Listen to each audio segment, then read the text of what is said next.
ডাক্তারের কাছে আমরা যখন যাই জ্বর নিয়া, ডাক্তার যখন আমাদেরকে ঔষধ লিখে দেয় যে আপনি 3 বেলা নাফা খাবেন, আপনি 3 বেলা H+ খাবেন, প্যারাসিটামল খাবেন, এবং বলে দেয় যে 3 দিন পরে আবার যোগাযোগ করেন।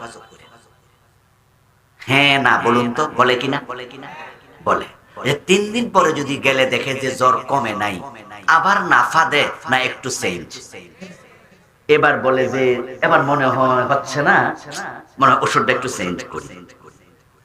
এবার অ্যান্টিবায়োটিকের দিকে যেতে পারে, তবে একটু টেস্ট করতেও দেয়, দেখি জ্বরটা আবার ডেঙ্গু কিনা, ম্যালেরিয়া কিনা, ঠিক না? ঠিক কিনা? একটু ব্লাড টেস্ট করে নিয়ে আসেন তো, কাফ কফ যদি থাকে একটু কফের পরীক্ষা করেন তো, কোন কারণে গেল না।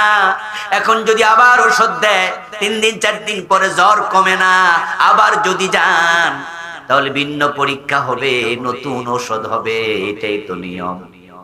54 বছরে যে ট্যাবলেটে কাম হইল না, যে ওয়াজে কাম হয় না, এখন ওষুধ পরিবর্তন দরকার আছে না? নাই। 54 বছরে ওষুধে কাম হইল না। এবার বলুন তো যে 3 দিন পরে যাওয়ার পর বেড়া আবার নাফাই দিছে, 7 দিন পরে যাওয়ার পরে আবার নাফা দিছে, এটা কি বালা ডাক্তার না হাতুড়ে ডাক্তার? এবার নাফা ডাক্তারের কপালে মারো।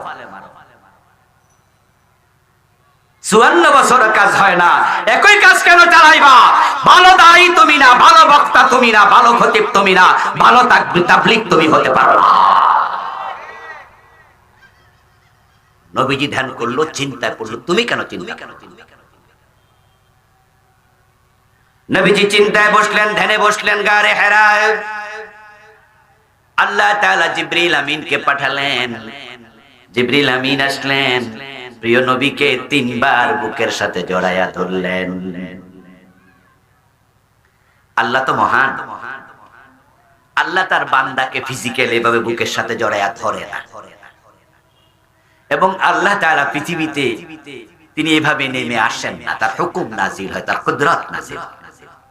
কারণ আল্লাহ তো এত বড় যে আল্লাহর সামনে এই পৃথিবী খুবই ক্ষুদ্র। তো পৃথিবীতে তিনি আসবেন কেমনে, নামবেন কেমনে? আল্লাহু লা ইলাহা ইল্লা হুয়াল হাইয়ুল কাইয়্যুম লা তাখুযুহু সিনাতুন ওয়ালা নাওম। হ্যাঁ, সেখানে আপনি এই আয়াতের তাফসীর পড়বেন, তাফসীর ইবনে কাসির সহ কুরতুবী, তাবারিতে দেখবেন যে সেখানে আরশ কুরসির আলোচনা আছে। ওয়াসিআ কুরসিয়্যুহুস সামাওয়াতি ওয়াল আরদ, বাংলা অর্থ হলো আল্লাহর কুরসি আকাশ এবং জমিন সবটাকে বেষ্টন করে আছে।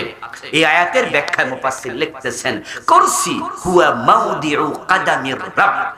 কুরসি হলো আল্লাহর পা রাখার জায়গা। এই কুরসির কথা বলতে গিয়ে বললেন যে কুরসি আল্লাহর পা রাখার জায়গা, কিন্তু এটা পৃথিবীকে ঢেকে আছে।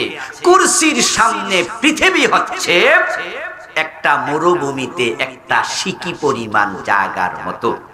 বিশাল মরুভূমিতে 1 টাকার একটা কয়েন রাখলে মরুভূমির তুলনায় কয়েন যত ছোট, আল্লাহর কুরসির তুলনায় আকাশ জমিন তত ছোট।